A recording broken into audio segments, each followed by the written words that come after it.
My name is Monique Straw.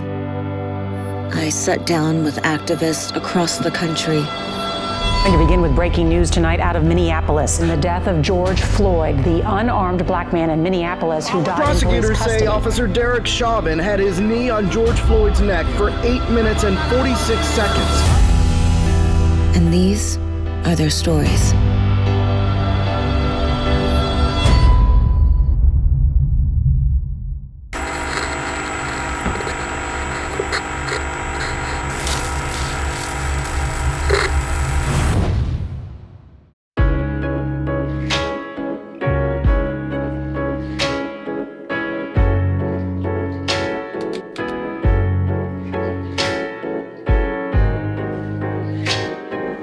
History is important, and anytime we have visitors from out of town, we want you to know what you're looking at and why we're never going to forget what happened on Greenwood. Again, some 36 square blocks of businesses and homes were destroyed, 300 plus black folks were murdered.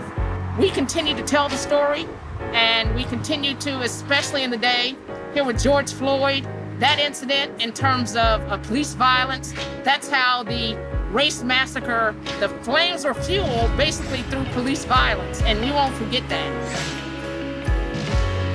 Now, Tulsa itself is also a very significant site because the city was also historically the site of one of the bloodiest outbreaks of racist violence against black Americans. Now, you have to go back to 1921, and despite segregation, the city's Greenwood neighborhood was one of the largest and wealthiest black communities in the United States. But a false allegation of assault made by a white woman against a black man ignited a riot, and the community was burned to the ground. A white mob killed some 300 black Americans and destroyed property worth about $20 million in today's terms.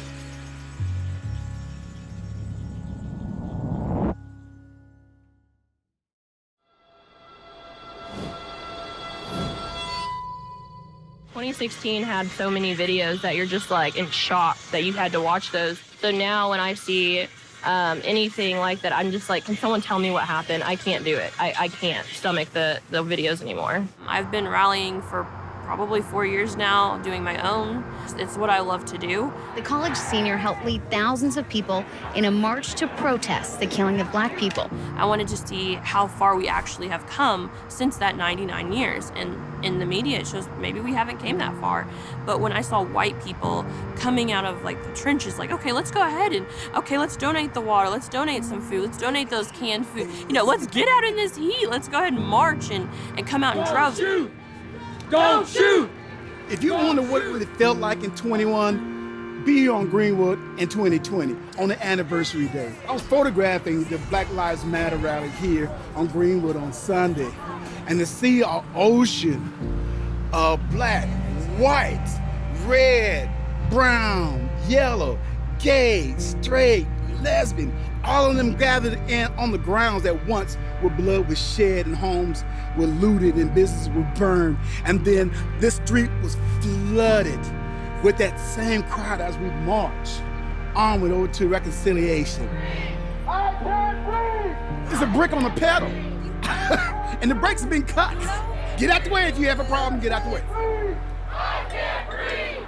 Black lives matter! Black lives matter! Black lives matter! We're not gonna sit down. If my kids are not learning, I want people to say, if my kids are not learning Black history and not just in February, we need to have a school board meeting about why we're not having those meetings and talking to those students about Black Wall Street. At least something. It's your city. You know, I get so tickled. You know, I look back in my education and back in school. The only reason I knew about the race riot that my father had a magazine doing the 50th anniversary of the riot. But in my high school, elementary, middle school, none of them was talked about. However, in my history book in high school, they did talk about it. A paragraph, oh, something happened on Greenwood, it burned, some problems with the racists. And then next chapter, after chapter, after chapter, after chapter, was the history of the Klan. Today, I teach in the elementary school, and I teach the second graders. Right now, we're working on a project called Rebuild Greenwood, One Kid at a Time. And so it's beautiful from their perspectives of what happened back then. They just don't get it. Why you hate somebody because of their skin color. And they are right on time, right now are seeing history being made every day. To this day, we are fighting to be at the great table of barbecue to get a bite of those ribs called economic prosperity. Yeah, and we fighting. I'm like, you shouldn't be here. Oh, we should absolutely. Why are you here? There's nowhere else for us to be with. Yeah, no, we're gonna be right here. We're so close. We're taking little steps all along. But I think from this point on, I think we're gonna be leaping and bound.